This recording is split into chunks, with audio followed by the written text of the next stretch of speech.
Hey Creeper, remember that time when you destroyed the straight people community? Maybe? I don't really remember anything before January 1st, 2024. Alright, so I found this guy proclaiming himself to be the normal gay. And now it is up to you to destroy another community.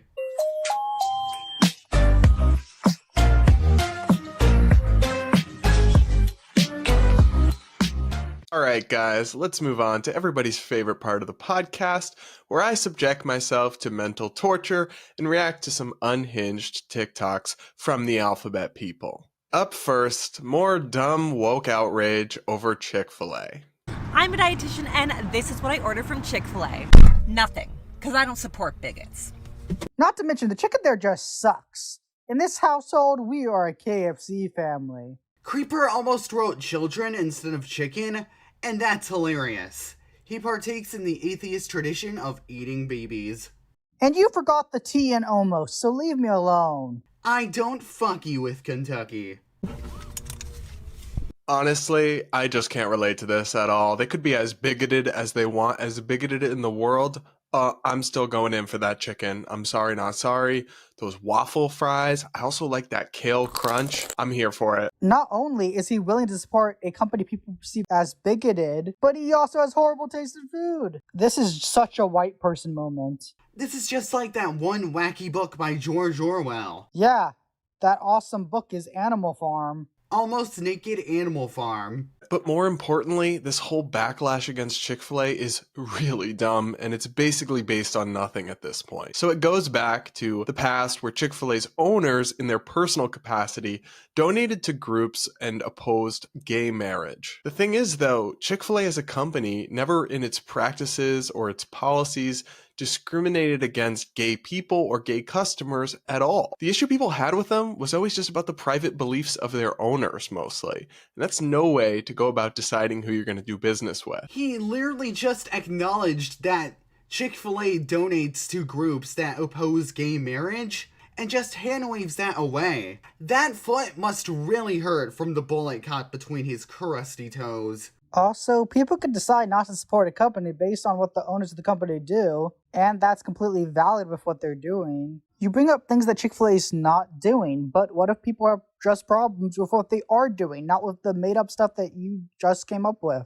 People can have problems with the beliefs of the owners, and not other things that are made up. We will never really know since you don't actually show people making arguments to why they don't like Chick-fil-A. There could be people who believe that Chick-fil-A openly discriminates against LGBTQ plus people, but you don't actually show that, Brad. You fail to provide evidence. In conclusion, this guy sucks at being gay. Can't go to Chick-fil-A because they say no gay. Okay, but where does the skeleton fit into the FNAF timeline? It doesn't fit into the timeline of FNAF, because nothing fits into that timeline.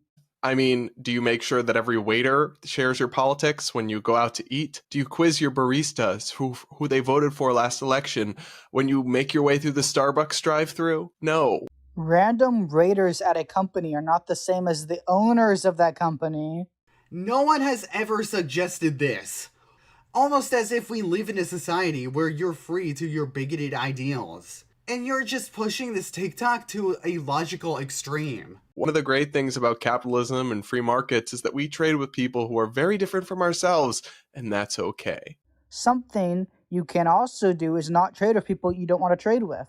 These days, it may be easier to come out as gay than to come out as homophobic.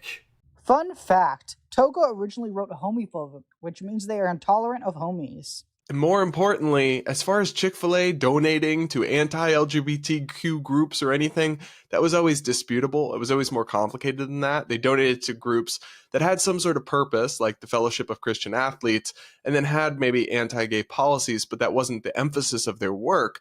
So they did do it. Do I even need to be here anymore? Yes. So it was always more complicated than that, but regardless, they stopped all the controversial giving back in 2019. The fact that they only stopped doing this a few years ago could still be seen as a problem since it was only a while ago that they stopped doing it. Man, there was such a reliable source for that information. He doesn't give sources to any of the claims he makes in his videos, by the way. If you look in the description for any sources, you won't find anything. These woke outrage mongers just don't care about facts and never bother to update their talking points. Don't care about facts? Well, you should have provided evidence for your claims. Up next, words officially mean nothing anymore. Oh, honey, of course you see an Adam's apple. That's because I have one. I also have hairy armpits and big biceps and a dick. I'm sorry your insult didn't land, but thanks for giving me the opportunity to platform this point, which is that none of those things make me any less feminine. What is feminine or masculine or androgynous is something that can only be defined for me by me. I can't define it for anyone else, and neither can you. Which also means you can't insult me by pointing out things that you perceive as masculine, so better luck next time, I guess. The math isn't mathing for me. Because you're stupid. If hairy armpits and big biceps are now considered feminine, then words have lost all meaning. Her point was that other people don't get to tell her what's feminine and what's not. She gets to decide that for herself. Also, cis women can still have hairy armpits and big biceps because pretty much everyone grows underarm hair, and, you know, they can also have big biceps. Like, have you even ever seen a lean beef patty video? Honestly, I struggle to even follow this train of thought. Like, the incoherence here is so palpable that I'm trying to decipher it for you guys, and even I'm struggling as somebody who's buried in this stuff all the time online. Seriously, if masculine and feminine are concepts that are completely subject to your own self-determination, they are completely subjective, they're whatever you want them to be, then how do they even exist as distinct, different, or opposite categories? How are they even categories at all? One thing that comes to mind is the fact that society has pressured people to be and look a certain way. These are categories that were made, but that does not mean that they need to be important in today's society. Hey, I'm editing this video and I just wanted to bring up how this feels like they're trying to talk about biology in order to talk about gender, but as a society I feel like we have just really gone past that point. And My man is really upset about someone expressing their own comfort. Red and blue refer to specific colors. If red and blue could refer to any color, then the words red and blue would be meaningless. There'd be no real difference between red and blue. The concept of gender is just very different than the concept of color. I do not see how these two things are compatible. I just don't get the logic he's trying to go for. Also, blue and red don't really mean anything to a blind person. So it is possible for red and blue to not really have meaning for someone. Also, could I just pose the question, what exactly is the definition of red and blue? I love being purple! Purple guy! I'm all about people living their life however they want and looking however they want, even if that's not traditionally masculine and they're a male or traditionally feminine and they're a woman. I had a point recorded, but now it's gone, so I'm going to record it again. Anyone else think it's weird he says male and woman instead of man and woman or male and female? I'm not male or female. I'm Gmail. I'm totally fine with all of that, but I can't feel like some of these people are essentially gender anarchists. They really do want to destroy the concepts of gender and sex as we know them in society. Care to explain what's bad about this? Of course not. He lost to Anarchy in the Arkham series. And I don't think they can be surprised that they're encountering resistance to that. Up next, a creepy little song about bathrooms? I'm a trans girl and I just wanna pee in peace, but I'm afraid someone will see me and then call the police.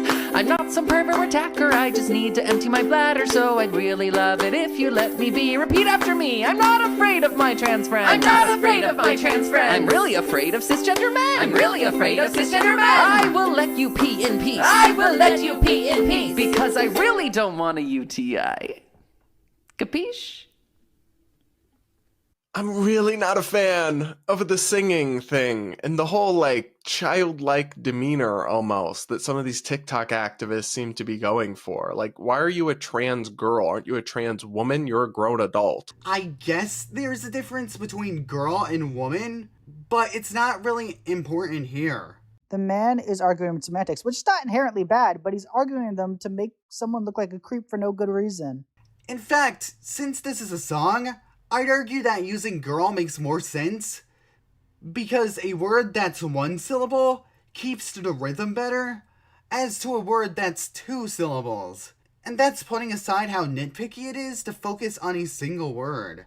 On the bathroom thing, though, I do have some sympathy for this person's position, what they're trying to say, because if you present fully as a woman, and you are, of course, by nature biologically male, it doesn't make a lot of sense to force you to use the men's room. Vice versa as well. If you're a transgender man who fully presents and looks like a man, it doesn't make a lot of sense to force you to use the men's room either. And transgender people aren't more dangerous or out there roaming and going into women's bathrooms to hurt people. At the same time, though, I can understand the concerns that women and other people have, not about trans individuals specifically harming them, but that if you erode the barriers that keep opposite sex people out of those spaces, that, yes, cisgender men or just men could abuse those rules and come and harm them. Yippee! A slippery slope fallacy. If you want to know what's wrong with a fallacy, just look at the definition I have right now up on the screen. Also, the point of the song was acknowledging that women are thinking about cis men pretending to be trans and having a fear of that, but the TikToker is saying how that fear should not apply to trans women. Also, I guess this guy forgot that women pee in stalls, so they don't really have to worry about her taking a piss or whatever, since she's got privacy. Up next, this TikToker is very concerned about heteronormativity. I don't think that straight people really realize just how, like, heteronormative and, like, built around straight people society is. Even, like, earlier this year, I was getting my blood drawn on my birthday, January 1st, in case anyone wants to buy me anything for next year. Not that you have to. And so I was getting my blood drawn, and I really hate needles. Hot take, I hate needles. And the person who's drawing my blood, a very nice woman, saw that I was very nervous. And she was like, oh, like, she's like, sweetie, think of good things. Think of the beach. Think of beautiful girls.